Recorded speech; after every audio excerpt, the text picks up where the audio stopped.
नमस्कार दर्शक देख रहे हैं आप। मैं हूं अमित कुमार। झारखंड विधानसभा में जिस तरह से चुनाव में आजसू को महज एक सीट मिला है, उस एक सीट को लेकर अब झारखंड की आजसू पार्टी समीक्षा बैठक करते नजर आ रही है। झारखंड के 24 जिला के जिला अध्यक्षों के साथ केंद्रीय समिति की बैठक हो रही है और इस बैठक में रणनीति तैयार की जा रही है कि कहाँ कौन सी चूक हो गई है और आने वाले जो नए सेशन होंगे उसमें कैसे सरकार को घेरा जाए और सरकार को किस किस मुद्दे पे घेरा जाए।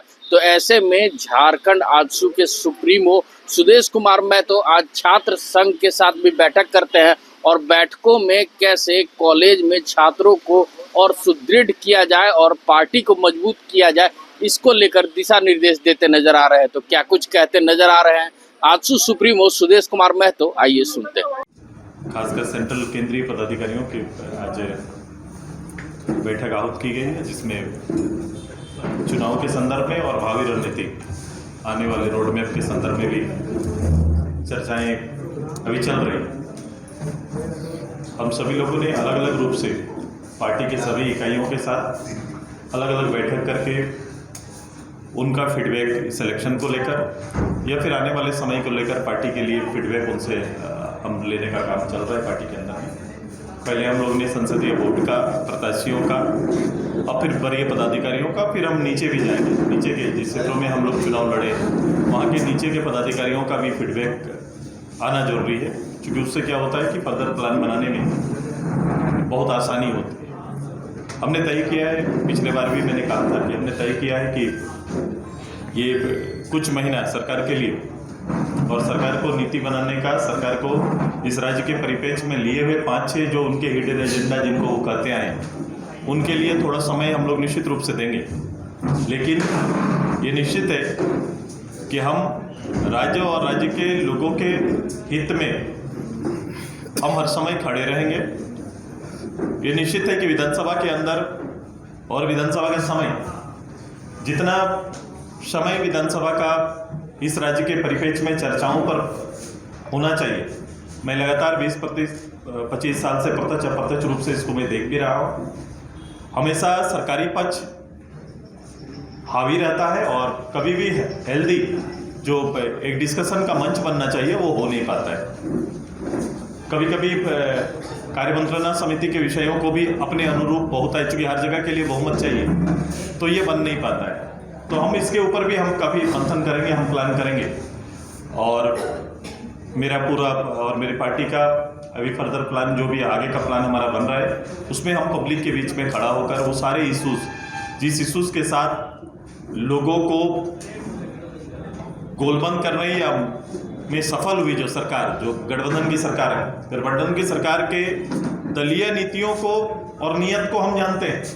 बावजूद इसके मैंने कहा कि वोट का ध्रुवीकरण, जातीय ध्रुवीकरण, ये कहीं ना कहीं वोट को प्रभाव किया है। डेवलपमेंट का विषय पीछे छूट गया, राज्य के विकास, राज्य की तरक्की कहीं ना कहीं पीछे छूट गया है। नौजवानों के साथ भी इसी तरह का एक वातावरण राज्य के अंदर आया और वो वातावरण कहीं ना कहीं उनके भविष्य को और भविष्य के साथ खिलवाड़ करने का काम किया। ये अभी तुरंत से इसको आप नहीं माप सकते हैं, लेकिन आने वाले समय, जैसे जैसे समय बीतेगा, आप देखेंगे कि घोर निराशा के दौर से जो राज्य गुजर रहा था, यहाँ के युवा गुजर रहे थे, वो आगे ये बढ़ेगा। मैं साथ खड़ा हूँ। इस राज्य की भावना, महिला को सम्मान देने का जो तरीका अपनाया गया है, इससे महिलाएं काफ़ी प्रभावित है और ये योजना चलनी चाहिए, ये योजना लगातार चलनी चाहिए। उनका किया हुआ प्रॉमिस, किसानों को किया हुआ प्रॉमिस कि 3200 रुपया में धान उठाव होगा, अभी सभी केंद्रों का उद्घाटन माननीय लोग कर रहे हैं। ये सुनिश्चित करें कि वहाँ 3200 से किसानों को धान का रेट मिलना चाहिए, ये सुनिश्चित होना चाहिए उनको, नहीं तो फिर वो हकमारी होगा, क्योंकि ये शब्द सरकार का है, ये किसानों का हकमारी ना हो जाए, ये सुनिश्चित करने का काम करें। दूसरा, आपने जो कहा है अभी, मैया योजना भी हकमारी ना हो जाए महिलाओं का, ये हम लोग देखने का काम करेंगे। उनको 2500 रुपया तुरंत से इसी दिसंबर से उनको लागू होना चाहिए। 2500 सरकार दे, हम इस योजना में सरकार के साथ खड़े कि वो तुरंत से इसको लागू करना चाहिए। मैंने पहले भी कहा था कि सरकार इसके बहाना निकालेंगी। मैं एक शक को आज कहाँ शुरू कर रहा हूँ, एक प्रश्न खड़ा कर रहा हूं जो शायद सरकार इस बहाने से बाहर निकलने की कोशिश करे कि सबसे पहले मैंने कहा था कि योजना को लेकर कोई बजट नहीं। आप इस बात को स्पष्ट मानते हैं कि इसको लेकर कोई सरकार ने पिछले 23-24 में कोई बजट नहीं रखा था। दूसरा, इस योजना को किनको दिया जाएगा, ये प्रावधान क्या होगा, उसका नियम क्या होगा, सरकार ने नहीं बनाए थे। इसीलिए तो सरकार बाद में नियम बना रही है। पहले पैसा भेजे हैं, फिर सरकार नियम बनाती है, फिर अभी कह रही है कि इनको मिल सकता है, इनको नहीं मिल सकता है। अगर ये नियत, तो फिर इस नियत को क्या कहा जाए? वोट को प्रभावित करने वाला दिया हुआ ये उनका एक कार्यक्रम था, वोट के लिए कार्यक्रम था। क्योंकि उस समय सभी के खाते में चले गए। सरकार ऐसे कैसे कर सकती है?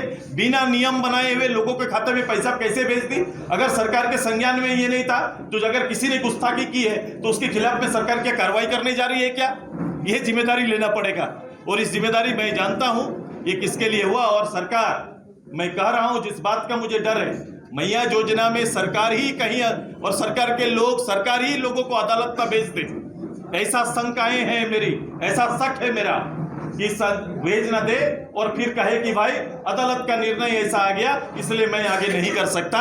ऐसा बहाना सरकार खोज सकती है, लेकिन अब बहाना नहीं, बल्कि सरकार के साथ हम खड़े हैं। सरकार हर हालत पे अपने किए हुए वायदे को पूरा करे, और जो वादा पूरा करेगी सरकार के साथ हम भी खड़ा है रहेंगे, उनको शाबाशी देने का काम हम लोग करेंगे। ये जो आप आशंका जाहिर कर का हकमारी होगा, सरकार को इन दोनों चीजों पर हकमारी नहीं करना चाहिए मुख्यमंत्री जी को। सरकार का तो कहना है कि हमने डेडलाइन नहीं दिया है 3200 के लिए, 5 साल। सरकार के मुखिया के भाषण को निकाल लीजिए, चुनाव से पहले के भाषण को आप बेहतर, हमारे पास तो रहता नहीं है, आपके पास उनके भाषण होंगे रिजर्व, उन भाषणों को निकालिए। क्या दिसंबर में हम 2500 देंगे महिलाओं को? नहीं कहा था सरकार ने? कहा है कि नहीं? कहिए, आप उसको निकाल लीजिए। किसानों को मैं ये दूंगा, तो कब देंगे? पिछले बार भी यही 25 लाख नौकरी, 25 लाख नौकरी का ही हर्ष हुआ है, फिर से कुछ नौकरी का वादा करके आए। ये नौकरी का क्रम कब से प्रारंभ होगा, ये भी सरकार को बताना चाहिए। लेकिन सुदेश जी, सरकार एक ही लाइन में आपके सारे बात को खारिज कर देती है, बोले जनता का दोबारा पुनः आशीर्वाद प्राप्त करके आए हैं और प्रचंड बहुमत से आए हैं। मैं जनता के प्राप्त आशीर्वाद पर तो धन्यवाद देता हूँ कि आपको आशीर्वाद प्राप्त हुआ, लेकिन आपके आशीर्वाद आपके भाषण पर निहित है। आपने जो आश्वासन और भाषण दिया है, उन्हीं को सरकार, उसी विषय को सरकार ने, लोगों ने आशीर्वाद दिया है। सरकार के लिए काम का आशीर्वाद मिला है। बिल्कुल, काम, भाषण ही काम का बोल रहे हैं। जो घोषणा पत्र या जो घोषणाएं आपकी है, वही आपका आधार है, उसी आधार को आशीर्वाद मिला है। और आप जैसे ये बहुत बड़ा सवाल किया कि सरकार खुद PIL कराएगी, मैया योजना को बंद कराएगी, शंका है मेरा, ये डर है मेरा। तो ये 75% किसने खारिज करवाया? ये मेरा डर है, किसी ने खारिज नहीं करा। मैं कह रहा हूं, मैंने 3 उदाहरण उनके दिए हैं। सरकार को हक है, मैंने कहा इसी विधानसभा में अपने रिजर्वेशन देने का हक सरकार को है, जातीय जनगणना कराने का सरकार को है। सरकार आगे आए और निर्णय ले। तो सरकार तो कह रही है कि PIL गैंग आप लोग चलाते हैं। मैं कह रहा हूं, फिर ये जुबानी जंग ना हो जाए, अखबारी लड़ाई ना हो जाए, टीवी का बहस न बन के रह जाए। जनता के लिए जो विषय चुना गया है, जिस विषय को रखा गया है, जिस विषय पर बहुमत लिया गया है, वो विषय जनता तक पहुंचनी चाहिए। अखिल झारखंड छात्र संघ का आज प्रधान कार्यालय में बैठक थी। बैठक में मुख्य अतिथि के रूप में आजसू सुप्रीमो श्री सुदेश कुमार महतो थे। संगठन मजबूतीकरण और विस्तारीकरण को लेकर चर्चा हुई और जो विश्वविद्यालय कॉलेज स्तर पर जो मूलभूत सुविधाएं हैं और पूरे विश्वविद्यालय पे कुलपति की नियुक्ति, बाकी सब विषय जो छात्र उनसे सुदेश सर से हम लोग को दिशा निर्देश दिया गया। आने वाले समय में विभिन्न कॉलेज और विश्वविद्यालय में आजसू छात्र संघ पुरजोर आंदोलन के माध्यम से छात्र हित में और संगठन हित में काम करेगी। जिस तरह से चुनाव में परिणाम आए उसके बाद क्या कैसे देखते हैं? निश्चित तौर पर जो चुनाव में परिणाम आया, आजसू और उससे अखिल झारखंड छात्र संघ और मजबूती के साथ आने वाले समय में छात्र हित में और संगठन हित में कॉलेज और विश्वविद्यालय में काम करेगी और सभी मुद्दों पर छात्र हित में जो विषय है, जो राज्य सरकार वादा किया छात्र और युवाओं को, उस युवाओं को के साथ मिलकर मुखर रहेगी। राज्य सरकार से इस युवा हित के लिए बात करेगी। ये यूनिवर्सिटी में छात्रों का चुनाव भी नहीं, निश्चित तौर पर कोरोना के कारण पिछले कई सालों से सभी विश्वविद्यालयों में छात्र संघ चुनाव नहीं किया।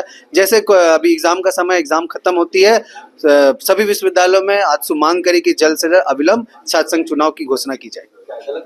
ठीक है। तो देखा अभी आपने कि आजसू सुप्रीमो सुदेश कुमार महतो क्या कुछ कहते नजर आ रहे थे। साफ तौर पे झारखंड में जिस तरह से कम सीटें आई हैं आजसू को, उस तरह से अब समीक्षा हो रही है और समीक्षा के बाद झारखंड में जो आजसू पार्टी है उसको और कैसे मजबूत बनाया जाए, इसको लेकर कवायद तेज हो रही है और रणनीति बन रही है। तो ऐसे में अब देखना दिलचस्प होगा कि आने वाले नए झारखंड में अब झारखंड की आजसू पार्टी क्या कुछ रणनीति बनाती है और क्या कुछ झारखंड सरकार को घेरने के लिए काम करती है। ऐसे ही तमाम खबरों के साथ जुड़े रहने के लिए हमारे चैनल को लाइक और सब्सक्राइब जरूर करें। अमित कुमार, दर्श न्यूज, रांची।